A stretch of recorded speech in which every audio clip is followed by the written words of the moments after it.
Alors, bonsoir tout le monde. Bonsoir dans la salle. Bienvenue à notre première rencontre de 2023. Je vais commencer en souhaitant à tout le monde une très belle année 2023, remplie de santé, de plaisir et placée sous le signe de la bienveillance. Alors, allons-y avec l'adoption de l'ordre du jour. Est-ce qu'on a une proposition? Josiane, merci. Secondée par Catherine. C'est bon. Adoption de la liste des comptes à payer. On en a pris connaissance tout à l'heure. Est-ce qu'il y a des commentaires, des questions, des ajouts? Non? Le site en métro, est-ce qu'il est bien ouvert? Ben oui, il est ouvert. OK, parfait. OK. Est-ce que quelqu'un propose? J'ai Gilles et Catherine. C'est bon. Alors, on arrive au point suivi et info de la mairesse, au point 3. Pour commencer, en fait, l'essentiel des sujets qui sont abordés aujourd'hui touchent les remerciements. Remercier au premier chef les partenaires qui ont participé à l'organisation du spectacle de Noël qui a été présenté aux enfants de l'école au mois de décembre.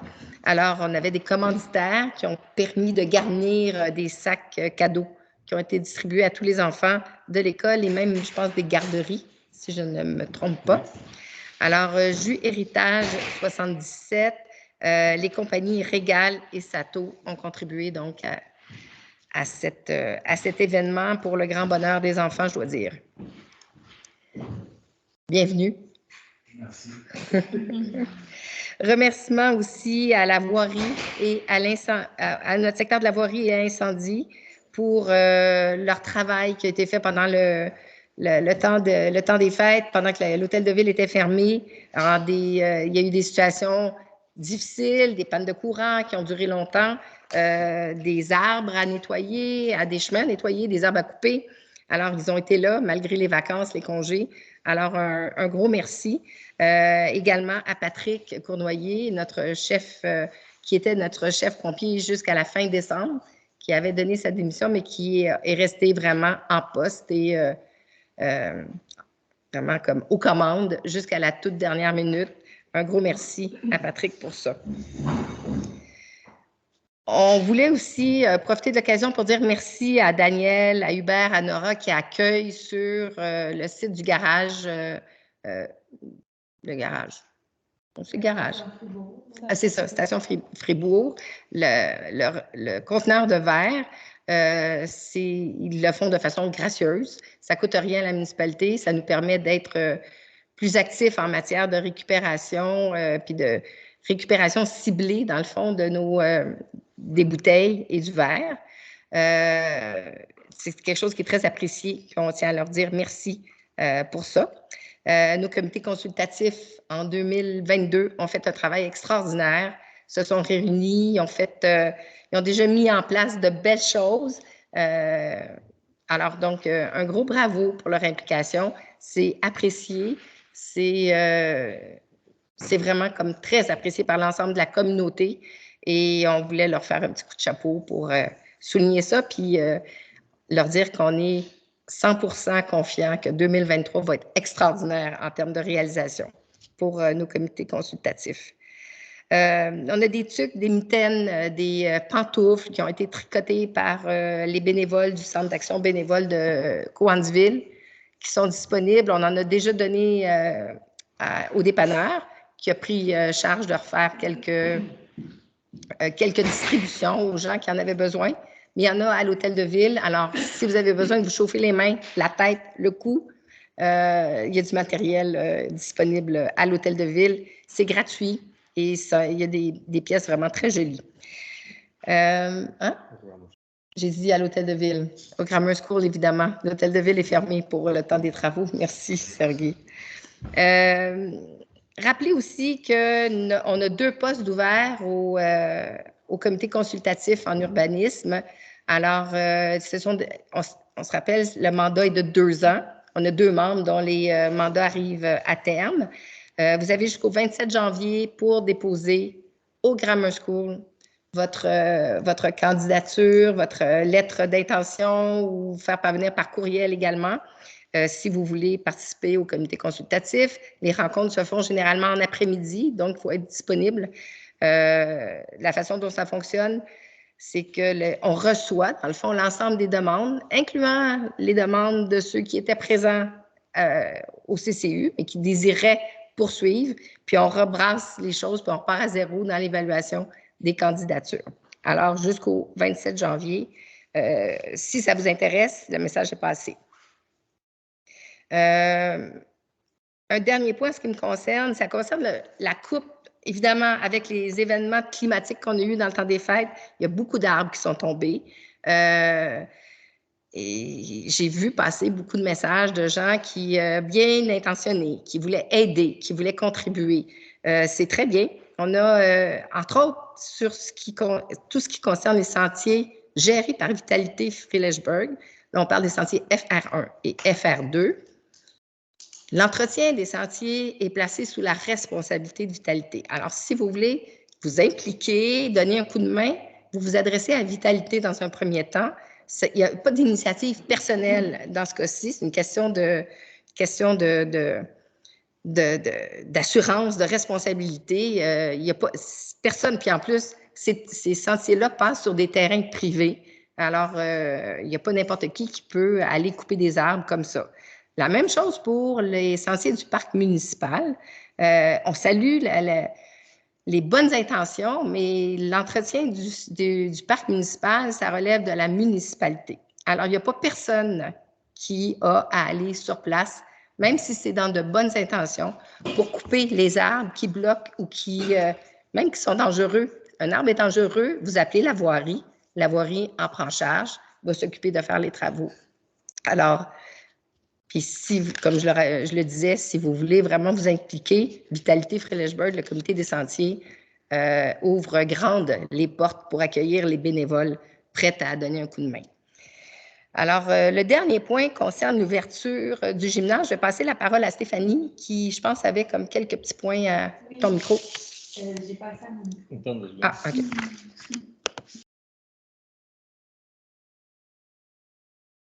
Donc, oui, dans le fond, je voulais faire un petit message pour l'ouverture du gymnase en soirée pour les sports et loisirs. Dans le fond, le calendrier qui avait été mis en place en association avec Vitalité Frillesburg et Camp Caragona est maintenu. Donc, c'est le même calendrier. Puis, je voulais faire un petit rappel des activités aussi qu'il y avait en soirée et en fin de semaine au gymnase. Donc, le lundi soir, c'est toujours de 19h à 21h. Donc, le lundi soir, il y a le volleyball. Le mardi soir, c'est le retour du basketball. Ça n'a pas beaucoup fonctionné avant les fêtes, mais là, il y a une équipe là, de 10 à 12 personnes là, qui semblerait vraiment disponible et prête à faire ce sport-là. Donc, ça va être ouvert le mardi pour le basketball. Le mercredi, on poursuit avec le badminton pour enfants. Donc, ça, c'est de 17h30 à 19h. Et ensuite, de 19h à 21h, il y a le badminton pour adultes. Jeudi soir, le soccer. Et le vendredi soir, il y a du hockey cosum familial. Puis, l'ouverture du gymnase aussi le dimanche matin pour des activités jeux libres pour les enfants. Donc, c'est de 10h à midi. Donc, voilà pour l'ouverture du gymnase. Et demain, il va être mis en ligne parce qu'il y a des petites modifications à faire sur le calendrier pour le retour à cause du retour du basketball. Okay. Donc, demain, il va y avoir des publications qui vont partir sur les réseaux sociaux et le calendrier sera mis en ligne. Il va être ajouté aussi à la page municipale. Excellent, c'est bon. Merci, Stéphanie. Alors voilà, ça fait le tour pour les suivis et informations de la mairesse. Au point correspondance, à ma connaissance, pas de correspondance. Alors, si ce n'est que des cartes de vœux. Mais si ce n'est que des cartes de vœux, qu'on apprécie toujours beaucoup. Au point 5, on entre dans les dossiers du comité consultatif en urbanisme. Alors, je cède la parole à Bob à ce sujet.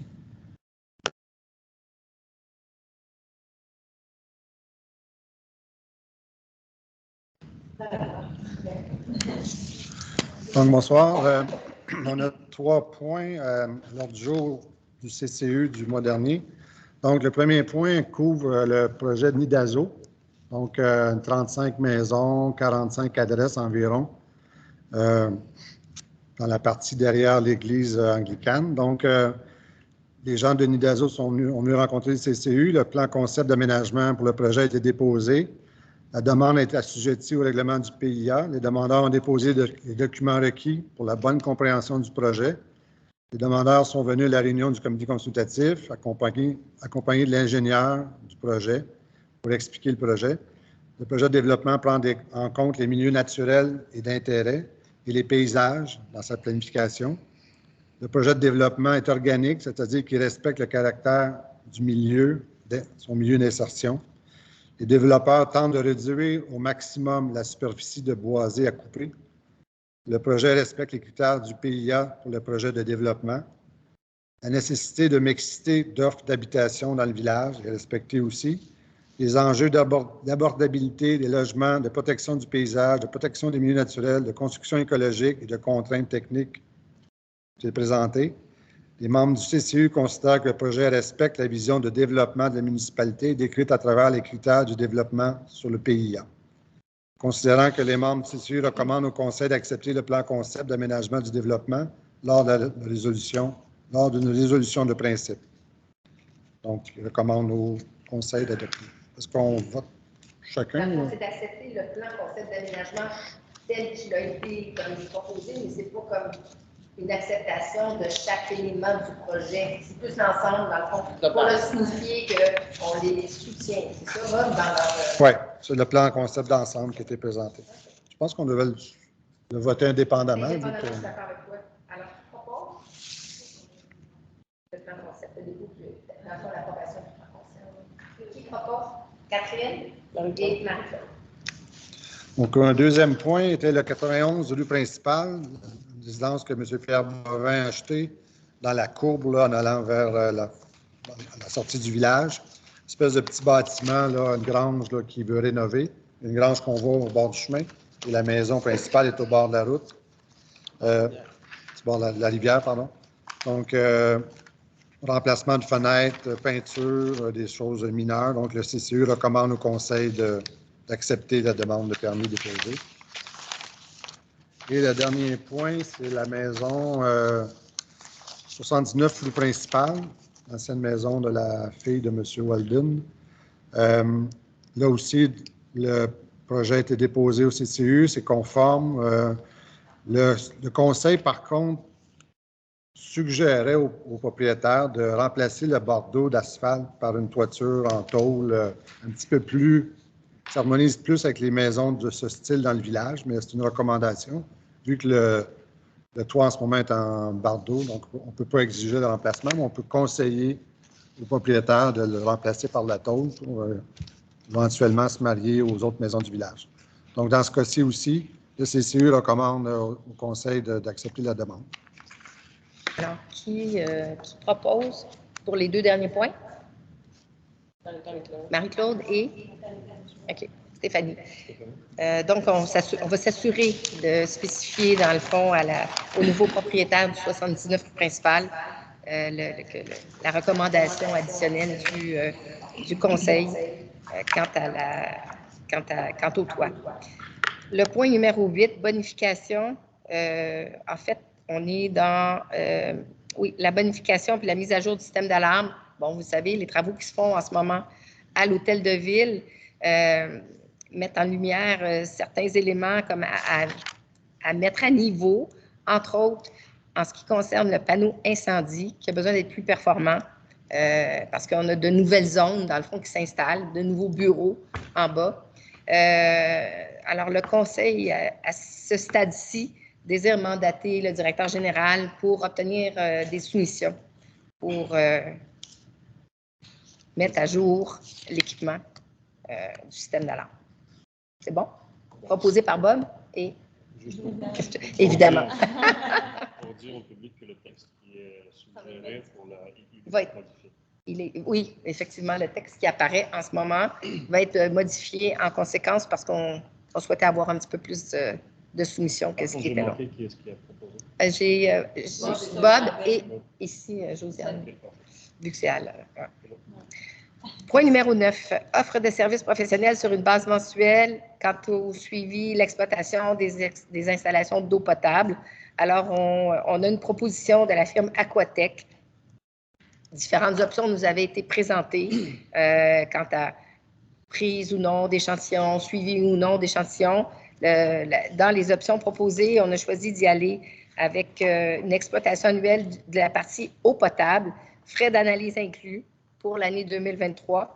Tout ça pour le montant de 1697,59 par mois. Donc, un montant annuel de 17 717,88. Puis, par ailleurs, nous avons l'intention de reprendre le plus rapidement possible dans un esprit de bonne gestion et de réduction des coûts. La partie, les interventions qui concernent les eaux usées, dans le fond. Notre nouveau directeur travaux publics a les compétences pour effectuer ce travail-là. Donc, dès que ça, dans le fond, au fur et à mesure que sa compréhension de notre usine va être à jour, on va reprendre complètement cette portion-là, mais d'ici là, ça sera un forfait mensuel de 1514,14. On ne parle pas de forfait annuel parce qu'on va reprendre effectivement la charge de ce travail-là. Alors, qui propose?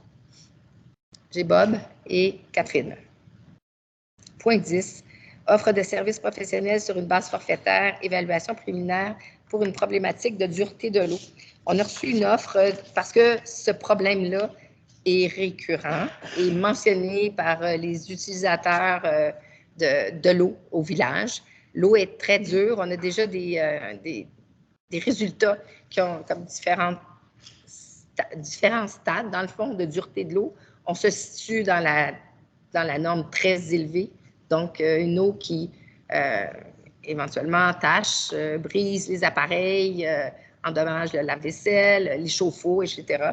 Donc, on va faire procéder à une analyse pour vraiment voir comment on pourrait optimiser à la base, dans le fond, notre système de traitement d'eau, évaluer les modifications qu'on devrait apporter, puis obtenir une estimation préliminaire des coûts que ça représente.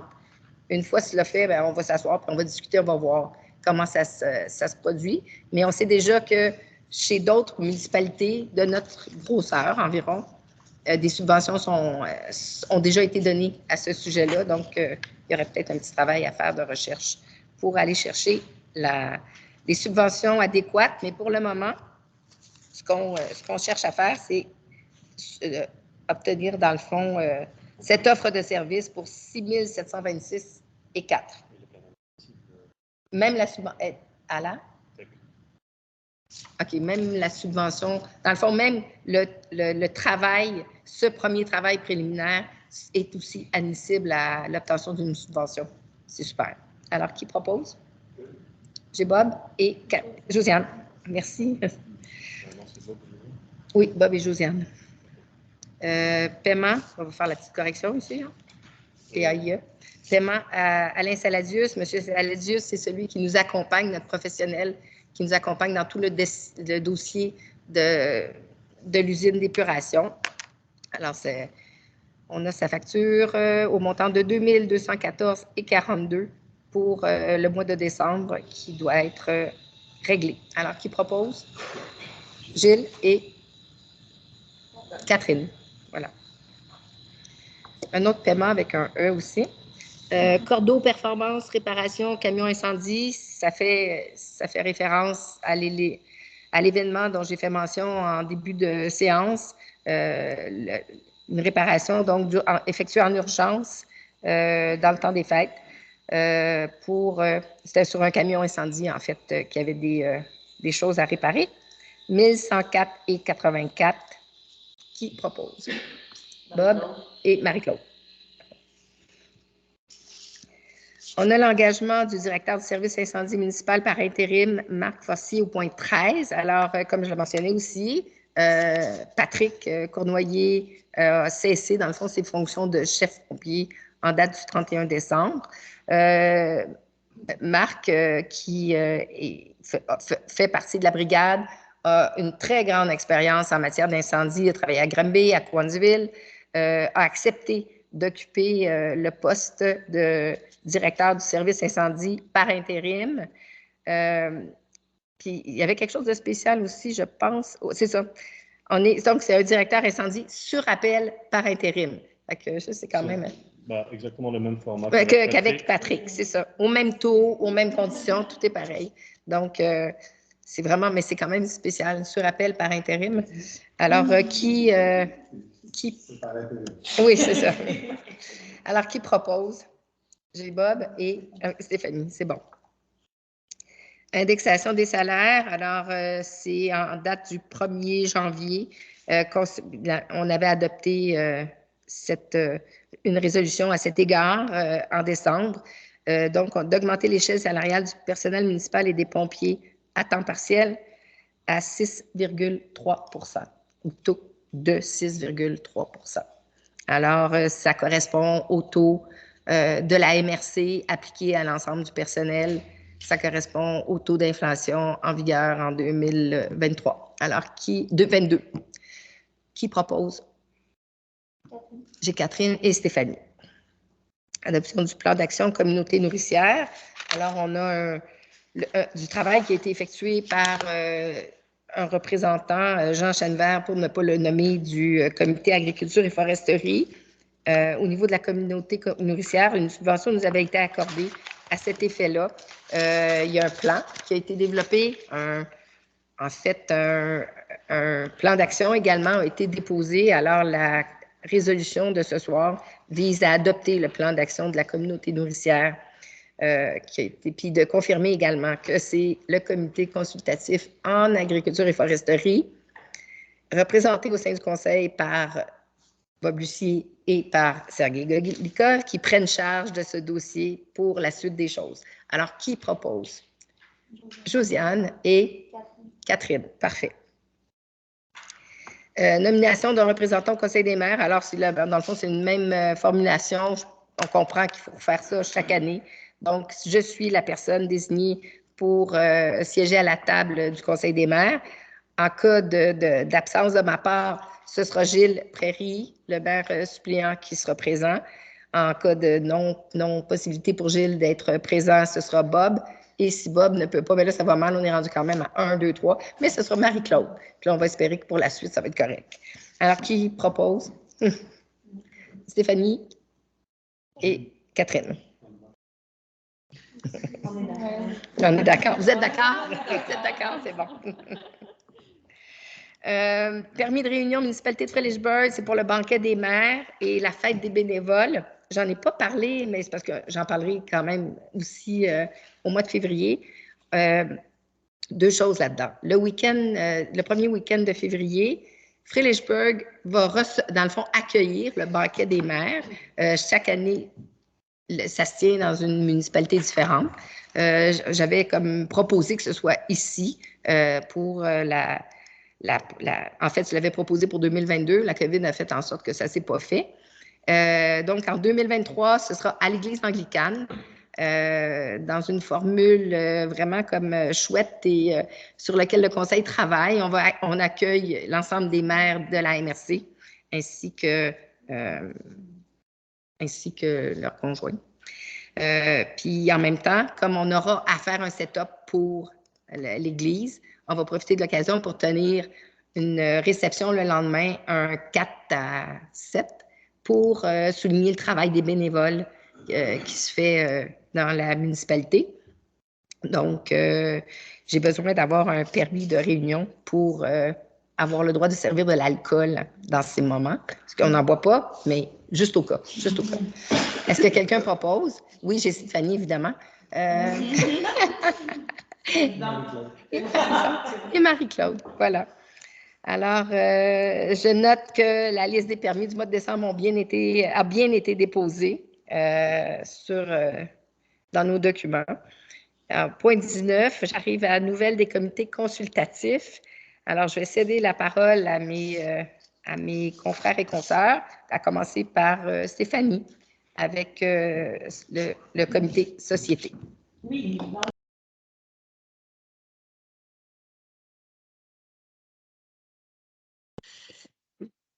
Donc oui, notre gros dossier là, qui continue, on est encore en train de bâtir notre escouade bienveillante. Donc, on a eu notre premier courriel parce que l'adresse courriel avait été ouverte pendant le temps des fêtes. Il ne s'était rien passé dans le temps des fêtes. Mais en fin de semaine, on a eu notre premier courriel. Donc, c'est quelqu'un qui a écrit pour quelqu'un d'autre. Puis en tout cas, on reste un peu dans le secret, puis on privilégie la discrétion. Mais je voulais juste dire qu'on avait eu un premier courriel. Donc, on va pouvoir fournir une première aide officielle.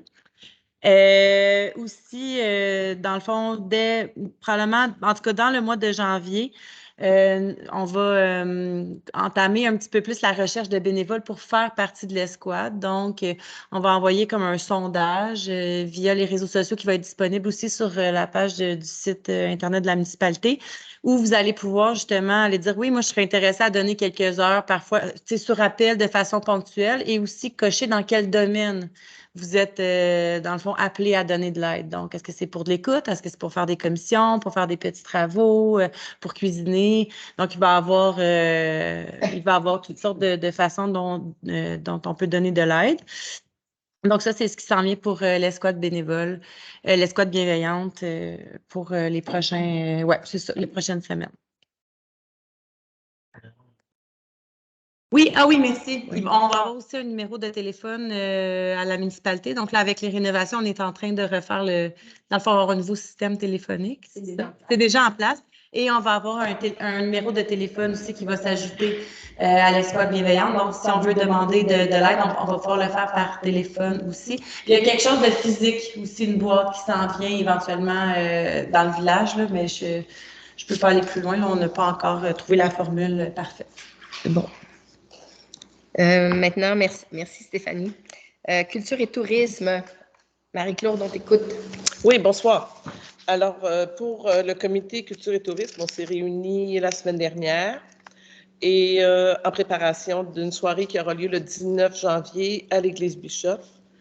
Nous allons rencontrer les intervenants culturels de la municipalité, donc les artistes, les artisans, les écrivains, pour sonder un peu leurs besoins, puis comment ils voient la vie culturelle à Fredericksburg, puis quelles sont leurs attentes à ce niveau-là.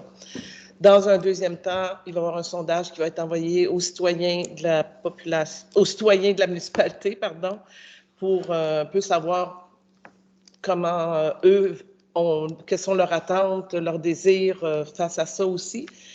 Et tout ça, c'est dans le but de rédiger la politique culturelle de la municipalité parce qu'il n'y en a pas encore une. Voilà.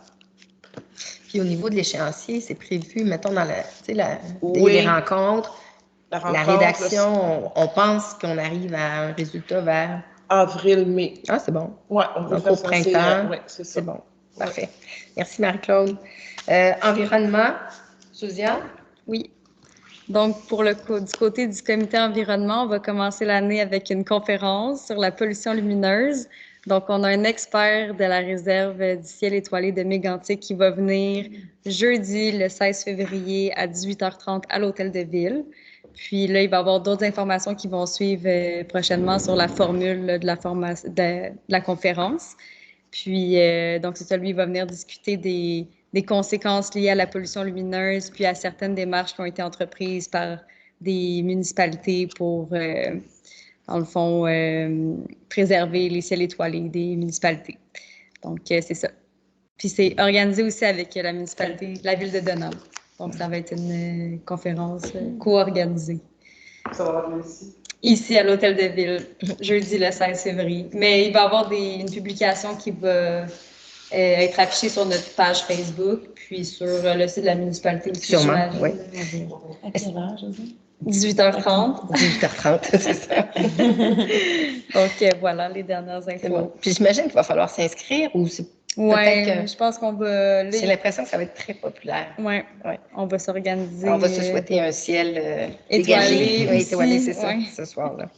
Merci, Josiane. Agriculture et foresterie. Bob, tu finis là-dessus. Donc, on a notre prochaine réunion le 23 janvier, mais d'ici là, il y a les travaux au parc municipal de foresterie, d'abattage d'arbres et tout ça qui va probablement commencer vers le milieu du mois, fin du mois, pour continuer en février. Donc, on a déjà fait l'entrée pour les camions, parce qu'il va y avoir à peu près une dizaine de camions qui vont sortir de bois.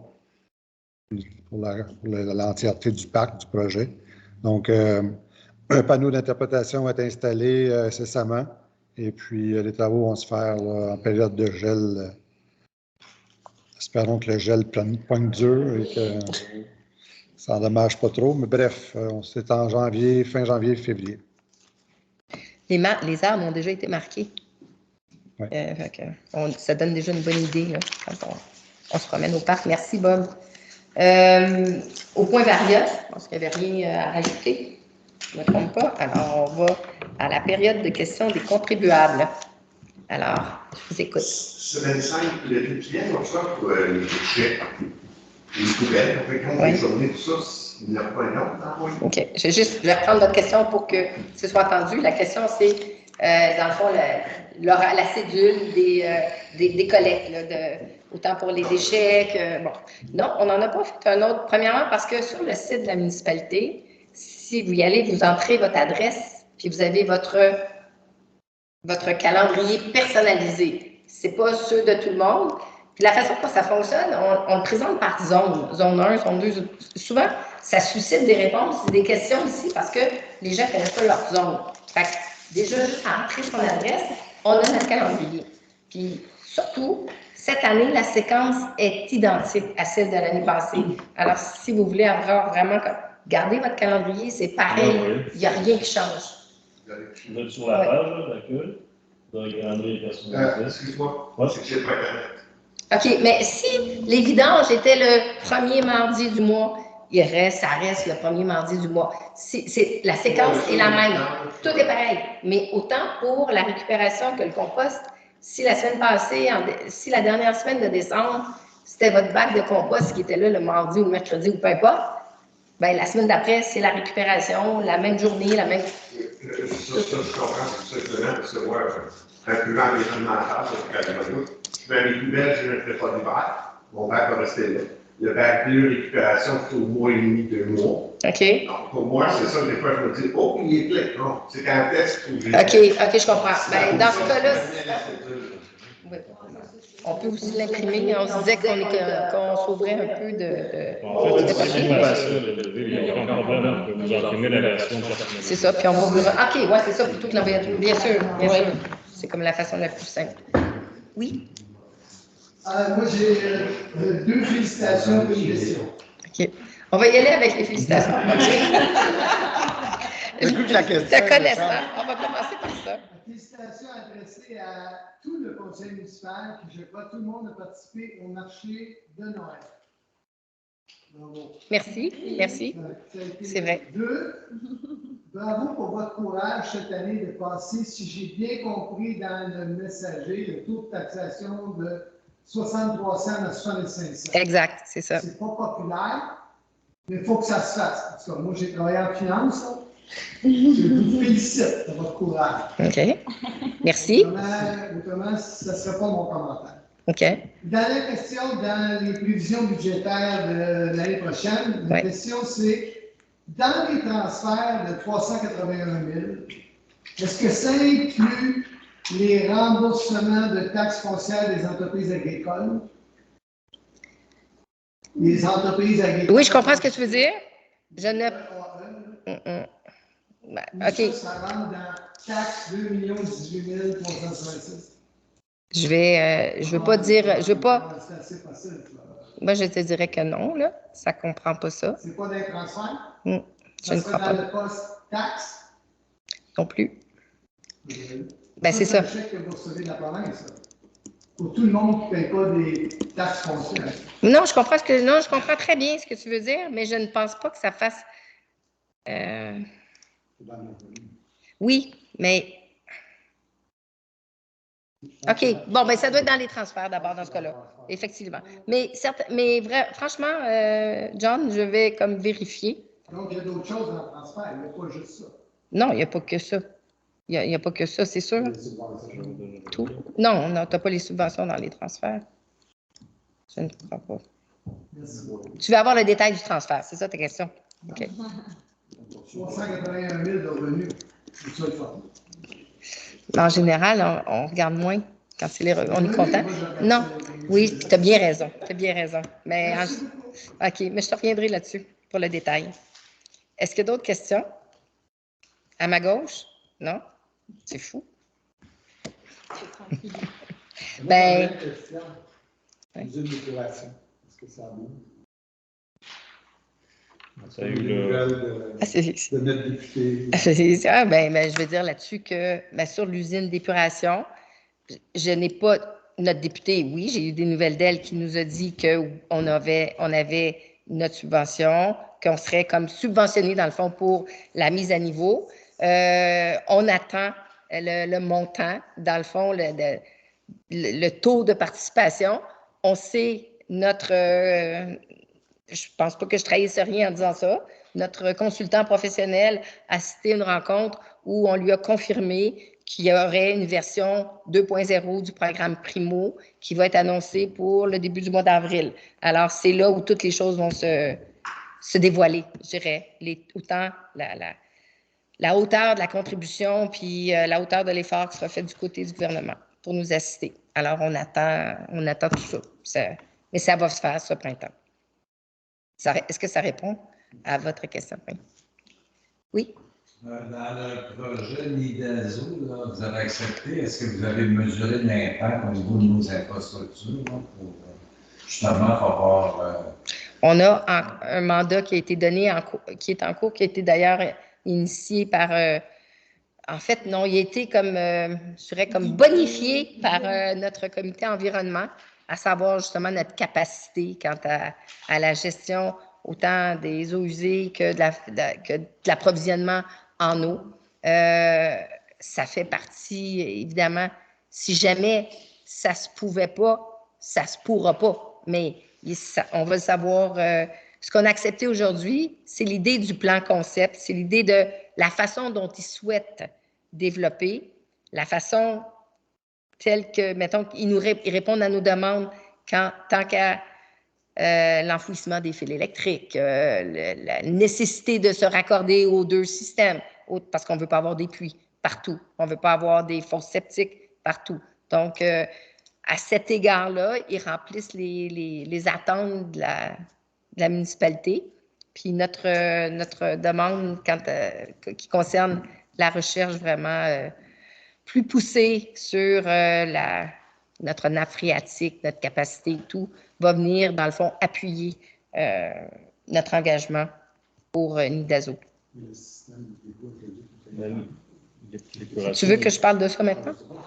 Mais non, la question, c'était si on a fait OK.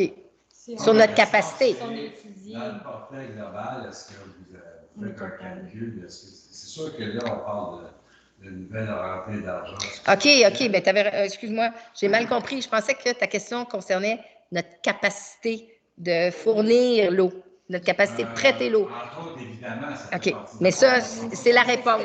Mais pour ce qui est du coût, le coût des infrastructures, c'est vraiment assumé par le développeur. La municipalité ne met pas un sou là-dedans. Donc, le développeur assume les coûts, puis vend ses terrains en conséquence, ou selon la formule qu'il aura décidé, si c'est une coopérative ou peu importe, mais ce n'est pas la municipalité ni les citoyens qui vont payer pour les infrastructures d'un développement immobilier. Ça, ce soit NIDASO, ça a été le cas chez le Friedrichsburg en haut, c'est la même chose. C'est pas les infrastructures ont été payées par le promoteur. Il faut être capable de fournir. Bien, c'est ce que je dis dans ma première portion de question, de réponse, traitait de notre capacité. Les premiers chiffres qui nous ont été donnés nous démontrent qu'on n'a aucun problème à ce sujet-là. On va pousser la recherche de façon plus approfondie pour être sûr, évidemment, qu'on ne se met pas les pieds dans les plats. Mais notre comité environnement est assez tête là-dessus. Il est mené de main de maître, je dirais. Donc, je suis sûre que les réponses qui vont être fournies vont être étudiées, puis on n'ira pas de l'avant dans des projets qui n'ont pas de sens. Ça, c'est sûr et certain. Mais là, s'il va y avoir une demande accrue en eau et en traitement d'eau usée, c'est le promoteur qui va doubler la capacité de l'usine d'épuration. L'usine d'épuration est en mesure notre nouvelle, bien, déjà pourrait, oui, mais notre nouvelle usine va d'autant plus être en mesure d'assurer le traitement des eaux. Les plans actuels de plan 2, des usines d'épuration, 50 du projet futur. Oui, mais en fait, comme je te dis, même si on n'augmentait pas notre capacité en ce moment, on a la capacité actuellement de traiter ces eaux-là. Fait qu'on va être encore mieux positionné pour le faire. Je veux juste m'assurer qu'il n'y ait pas de surprise. Non, il n'y aura pas de... Non, on ne viendra pas dire on ajoute une aile pour... Au niveau d'usine d'épuration, on était toujours en bas de 55%. C'est ça, d'utilisation. Une nouvelle usine d'épuration va être plus grande, au moins de 25% volume de traitement. On est environ 100 usagers. Faites le calcul, il n'y a aucun problème pour l'usine d'épuration. Le réseau, comme Lucie l'a dit, que ce soit le réseau d'aqueduc, que ce soit le réseau des égouts, ce n'est pas le contribuable actuel qui va le payer. Il y a des idées au niveau il y a une politique de développement qu'on est en train d'élaborer pour voir comment est-ce qu'on peut attirer davantage de développeurs pour en effet augmenter la base de contribuables, d'usagers, pour baisser le coût au niveau de l'utilisation. Mais il est hors de question, en tout cas actuellement, avec le Conseil, que ça soit le fardeau des contribuables actuels. En ce qui concerne l'eau potable, on n'a jamais eu des messages d'alerte quelconque. Enfin, ça fait 3 ans que je suis là. Il y a 1 an, on a eu une année de grande sécheresse. On a imposé la restriction au niveau d'arrosage des plantes, etc., mais c'était plus pour des raisons écologiques que des raisons de volume que nous avons. Et l'autre chose, certes, le Conseil accepte le projet de développement, mais il y a une condition également, c'est que ce projet-là, et d'ailleurs n'importe quel autre projet, soit desservi par le réseau municipal, pour ne pas avoir des puits artésiens et des fosses septiques qui vont contaminer, qui créent un risque en tout cas de contamination.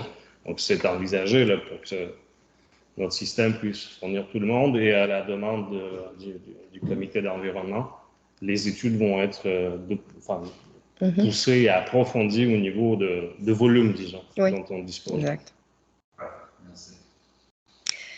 Est-ce qu'il y a d'autres questions? Alors, qui propose la levée de cette première assemblée de 2023? Josiane et Gilles. Parfait. Merci tout le monde. Daniel Dantou appelle de dire félicitations à Lucie pour la participation à la table régionale d'accélération de la conservation dans le contexte de la COP 15. On a mis des petits cœurs. J'avoue.